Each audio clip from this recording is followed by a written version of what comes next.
آپ کا خیال صحیح ہے لگتا ہے حضور۔ زید نے کہا، اگر یہ سردار میری بات مان لے تو پورا طائف مسلمان ہو جائے۔ آپ نے فرمایا، آؤ ان کے محل پر چلے۔ زید اور حضور صلی اللہ علیہ وسلم ان سرداروں کے محل پر پہنچ گئے۔ سب سے پہلے عبد یا لیل کا محل تھا۔ حضور صلی اللہ علیہ وسلم نے اس کے پاس چلنے کا ارادہ کیا۔ جب آپ اس کے دروازے پر پہنچے تو 4 عربوں کو ننگی تلوار لیے پہرے پر کھڑا دیکھا۔ پہرے والوں نے ان کو دور سے ٹوکا۔ حضور صلی اللہ علیہ وسلم نے قریب آ کر کہا، اپنے سرداروں سے کہو محمد مکہ سے آئے ہیں اور آپ سے کچھ کہنا چاہتے ہیں۔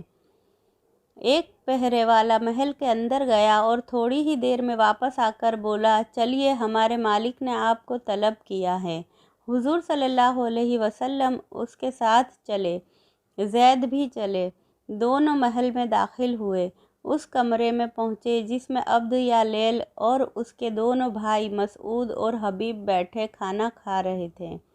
حضور صلی اللہ علیہ وسلم کو دیکھتے ہی تینوں بھائی حیران بھی ہوئے اور مرعوب بھی۔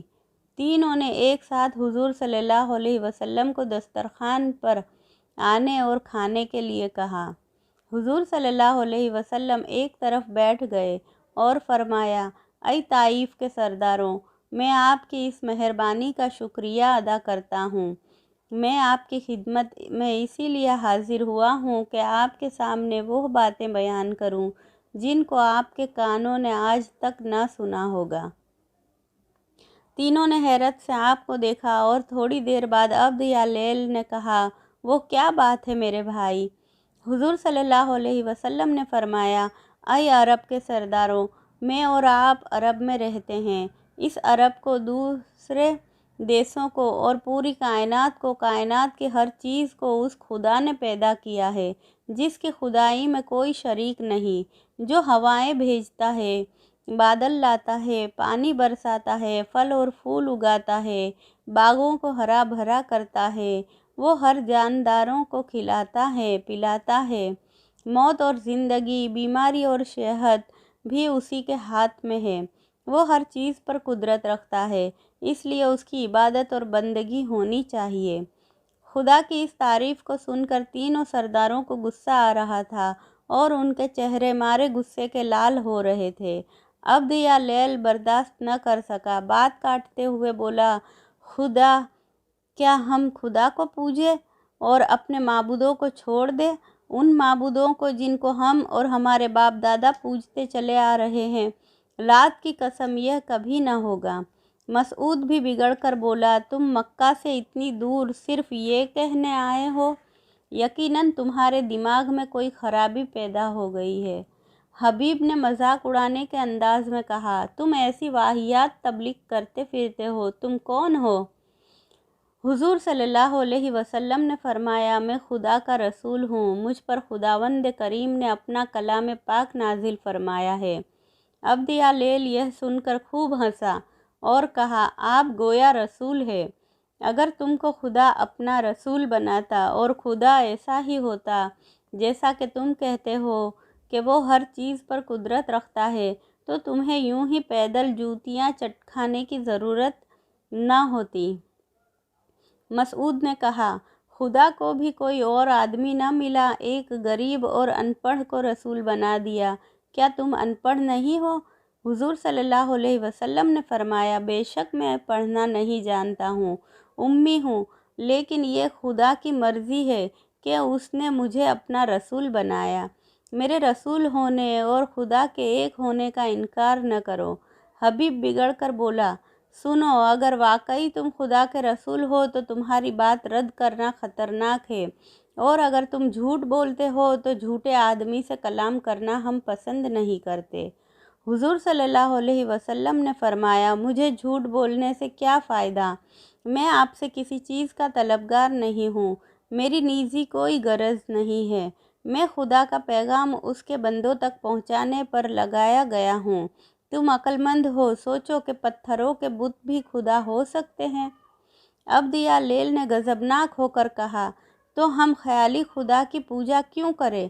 آپ تشریف لے جائیے، اگر پورا عرب آپ کا ساتھ دے تب بھی ہم آپ کے خیال اور عقیدے کا ساتھ نہیں دے سکتے۔ حضور صلی اللہ علیہ وسلم نے کچھ اور کہنا چاہا۔ مسعود بگڑ گیا۔ بس کچھ نہ فرمائیے، خیریت چاہتے ہیں تو چپ چاپ یہاں سے چلے جائیے۔ حضور صلی اللہ علیہ وسلم غم سے لدے اٹھے، محل سے باہر آئے۔ آپ کے پیچھے ہی تینوں رئیس بھی آئے۔ محل کے سامنے جو لوگ جا رہے تھے، عبد یا لیل نے ان کو روکتے ہوئے کہا، یہ دیکھو، مکے سے 2 آدمی آئے ہیں، ہمارے معبودوں کو برا کہتے ہیں، ذرا ان کی خبر تو لو۔ عربوں کو بھڑکانے کے لیے صرف اتنا کہہ دینا ہی کافی تھا۔ تمام لوگ حضور صلی اللہ علیہ وسلم کے پیچھے لگ گئے۔ انہوں نے شور ہنگامہ کر کے بہت سے آدمیوں کو جمع کیا اور حضور صلی اللہ علیہ وسلم کی پنڈلیوں پر پتھر مارنا شروع کر دیے۔ زید اس بات کی کوشش میں لگے ہوئے تھے کہ پتھر حضور صلی اللہ علیہ وسلم کو نہ لگے۔ اپنے ہاتھ اور پیر کنکر پتھر کے سامنے کر دیتے تھے۔ اس کے باوجود حضور کی پنڈلیاں لہو لہان ہو گئی۔ خون اتنا بہا کہ آپ کی جوتیاں خون سے بھر گئی۔ حضرت زید بچانے میں زخمی ہوئے۔ آپ نے حضور صلی اللہ علیہ وسلم سے عرض کیا، اے اللہ کے رسول صلی اللہ علیہ وسلم، آپ ان بدبختوں کے لیے بد دعا کیجیے۔ آپ نے فرمایا، زید، میں اپنی قوم کو بد دعا دینے کے لیے رسول نہیں بنایا گیا ہوں۔ حضور صلی اللہ علیہ وسلم نڈھال ہو گئے تھے، اس لیے زید کے کندھے پر ہاتھ رکھ کر چل رہے تھے۔